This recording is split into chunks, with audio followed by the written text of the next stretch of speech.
E aí, gente, tudo bem com vocês? Bem-vindos ao meu canal, eu sou o Gabriel e hoje é dia da gente falar de uma das eras musicais pop mais importantes de todos os tempos e provavelmente a mais importante que aconteceu na década passada, que foi a 1989 da nossa querida Taylor Swift. Essa também provavelmente será a próxima era que a Taylor vai reapresentar para nós através das suas regravações de álbuns que estão acontecendo já há algum tempo aí, e meio que ficou óbvio pra gente que essa vai acabar sendo por conta daquele easter egg final no clipe de I Can See You, que foi uma das músicas inéditas do From the Vault lançadas aí no Speak Now Taylor's Version. Então nesse vídeo a gente vai conhecer tudo o que aconteceu naquela época sobre esse álbum, a gente vai entender o porquê da Taylor ter mudado drasticamente de uma artista country para uma artista pop, o que motivou ela no caso, vamos conhecer um pouco das narrativas por trás do álbum, as pessoas envolvidas, o sucesso do disco, curiosidades e muito mais. Mas antes eu não posso esquecer, né?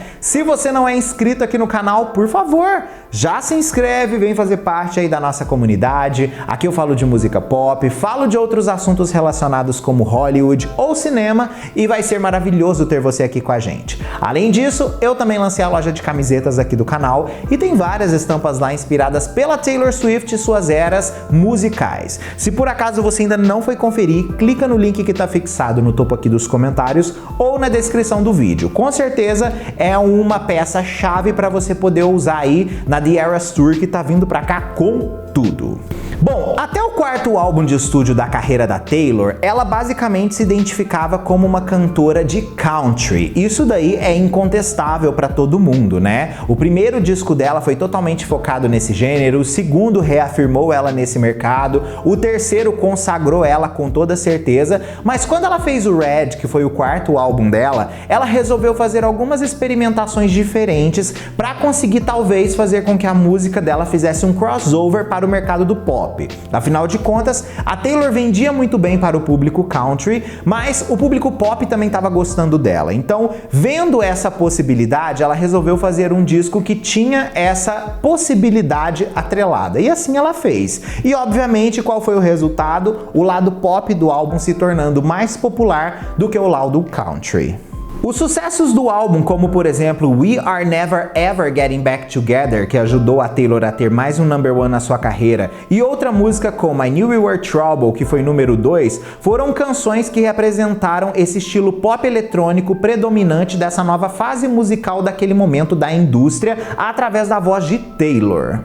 Porém, o Red acabou sendo promovido muito em rádios country, assim como também fez com que Taylor fizesse várias premiações de música country. Só que com o sucesso dessas músicas, ela acabou furando essa bolha e também participando de muitas coisas para o mercado da música pop, o que foi um ponto super legal. Esse fato da Taylor optar por um disco que tinha essas duas realidades fez com que a mídia debatesse sobre o novo status de Taylor Swift como artista, ao qual ela inclusive deu uma entrevista ao The Wall Street Journal e disse que o rótulo de gênero ela deixava para outras pessoas. Além disso, gente, de toda essa questão que o pessoal tava falando sobre ela ser uma popstar ou ser uma cantora country, né? Também a questão do relacionamento dela com Harry Styles foi outra coisa que foi muito debatido na época e os tabloides ficaram muito em cima disso. De certa forma, isso pareceu ofuscar em certo momento a questão principal que era a música e isso também enfureceu um pouquinho a Taylor. Sendo assim, ela opta depois dessa situação em nunca mais falar da sua vida amorosa publicamente. Porém, ela fala através das músicas, né? O que é a melhor parte, né? O que deixa mais misterioso no final das contas e que foi a cartada de mestre da lenda. Quando ela começou a produzir o seu novo álbum, ela ainda estava na turnê do álbum Red. Vale lembrar que o álbum seria uma autobiografia inspirada em sua vida pessoal e também uma pedra angular de sua arte. Ela viveu novas influências criativas, principalmente porque ela mudou de Nashville para Nova York em março de 2014. E isso impulsionou a ela uma sensação de liberdade para embarcar em novas ideias e principalmente debater o escrutínio da mídia sobre a imagem pública que ela tinha e principalmente entrar em novos temas de composição que antes ela não tinha feito cantando country. Além disso tudo, a Taylor também ficou muito fascinada por toda uma cena de 1980 que ela nunca teve a oportunidade de fazer na sua música, mas que estava tendo um revival naquele momento, e ela ficou muito inspirada por conta daquilo tudo. A Taylor inclusive disse que essa década do synth pop foi a época experimental na música pop, quando músicos abandonaram de uma vez a produção estabelecida da época para fazer músicas com mais sintetizadores, pads de bateria e vocais sobrepostos. Inclusive ela disse que as pessoas principais na inspiração por trás do álbum foi a Annie Lennox e o Peter Gabriel. Ela inclusive disse que a Annie Lennox foi muito maravilhosa para ela nesse álbum, porque ela admirava os pensamentos intensos que ela tinha e como ela também expunha isso através do som synth pop que ela fez na época, criando uma atmosfera única por trás do que ela estava cantando. Porém, não tinha como ela fazer um disco desse com produtores musicais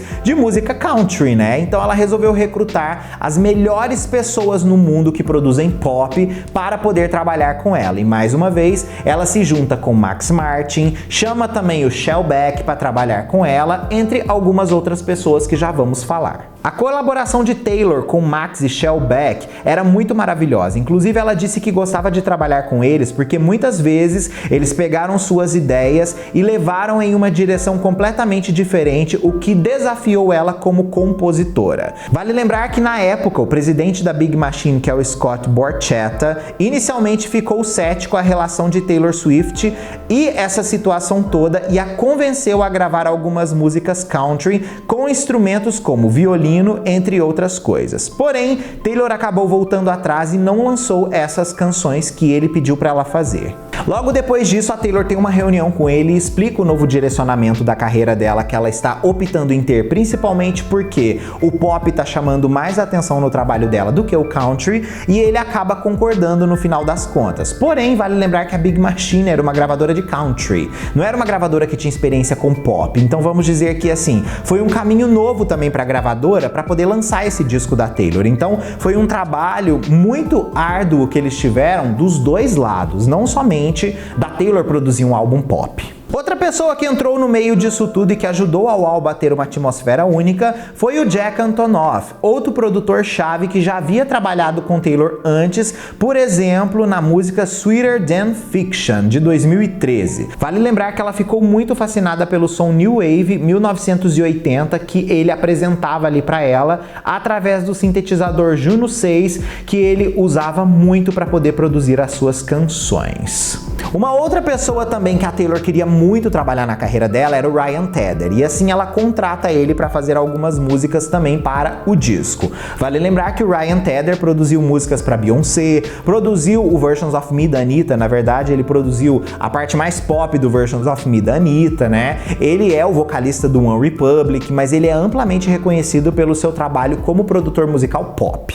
Disso nasceu músicas como Welcome to New York e I Know Places. Bom, a Taylor, quando fechou o álbum, ela percebeu que esse disco não poderia ter um nome diferente do que 1989, que inclusive foi o ano do seu nascimento. Ela disse que escolheu o título do álbum por conta desse numeral, exatamente porque representava um renascimento musical dela, assim como também de composição e vida pessoal. E realmente foi, né, gente? Nasceu uma nova pessoa dentro do pop naquele momento. A capa do álbum incluía fotos tiradas com uma câmera de Polaroid em método fotográfico popular da década de 80. A capa do disco inclusive não mostra os olhos de Taylor Swift, apenas a sua boca, um pedaço do nariz e o lookzinho que ela tá usando. Isso tudo porque ela queria transmitir um mistério do que estaria por vir a partir de agora. Ela ainda comentou: "Eu não queria que as pessoas conhecessem o DNA emocional por trás desse álbum. Eu não queria que eles vissem uma foto sorridente na capa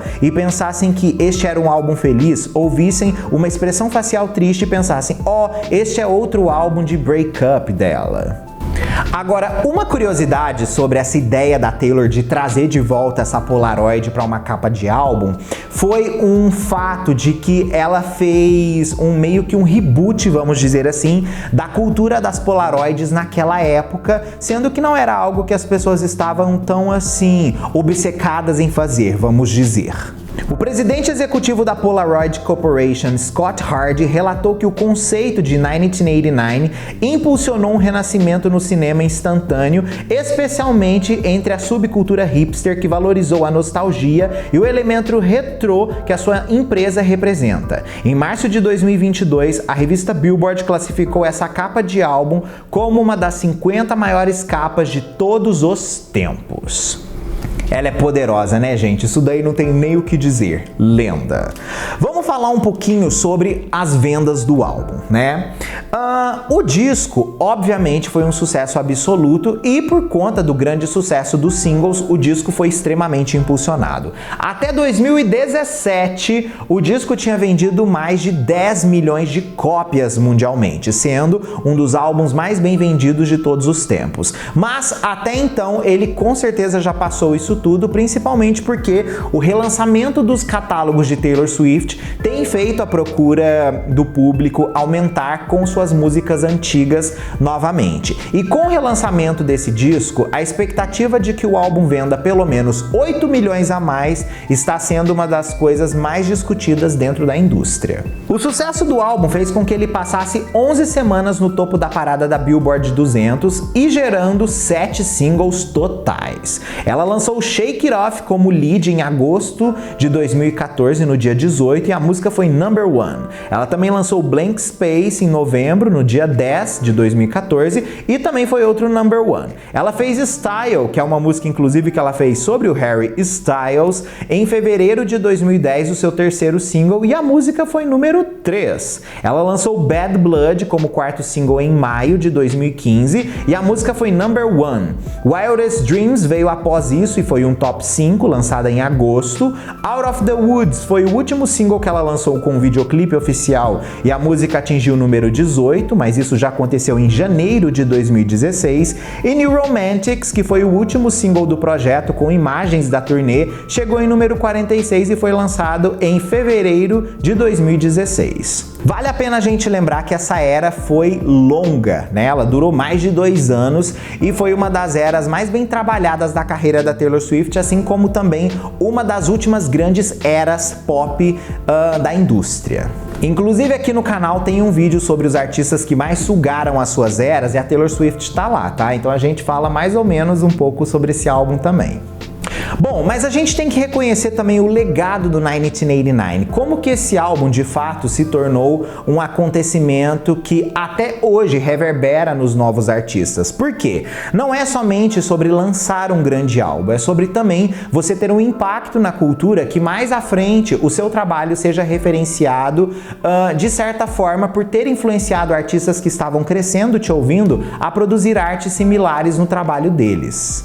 O sucesso comercial desse disco fez com que a imagem de Taylor Swift se transformasse de cantora country para um ícone pop. Esse foi o segundo álbum a gerar 5 ou mais singles no top 10 dos Estados Unidos na década de 2010. Fez inclusive com que Taylor Swift fosse a segunda mulher a ter 2 álbuns, cada um com 5 hits top 10 nos Estados Unidos. Seus singles receberam uma grande rotação nas rádios lá nos Estados Unidos, assim como também no mundo. Vale lembrar que nos Estados Unidos ela é mais forte do que qualquer outra artista hoje em dia. Mais de 1 ano e meio depois desse lançamento, a Billboard notou como uma espécie de onipresença cultural, que era rara para álbuns dos anos de 2010. Inclusive, o acadêmico Sean Cullen descreveu Taylor Swift como uma figura na vanguarda do pós-milenar do pop. Quando eu disse aí na introdução dessa última parte do legado que ela influenciou muitos artistas, a gente pode citar pessoas que já falaram do 1989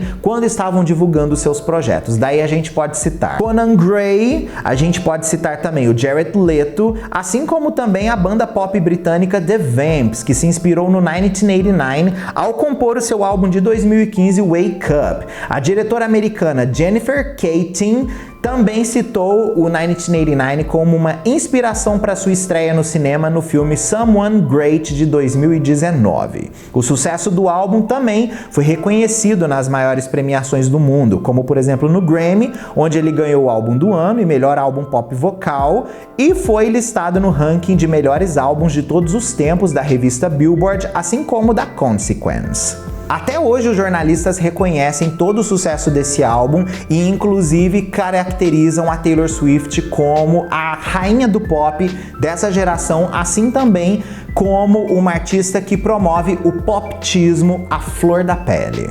Mas eles também destacam em como a mídia escrutinou a integridade artística e imagem pública da Tay-Tay. Mas uma coisa é fato, gente, por que a regravação do 1989 é um dos maiores assuntos falados desde o primeiro momento que a Taylor anunciou que ia regravar os seus álbuns? Simplesmente porque o material From the Vault desse álbum não tem nada sobre disponível. Apenas uma coisa foi falada sobre músicas que não entraram no disco.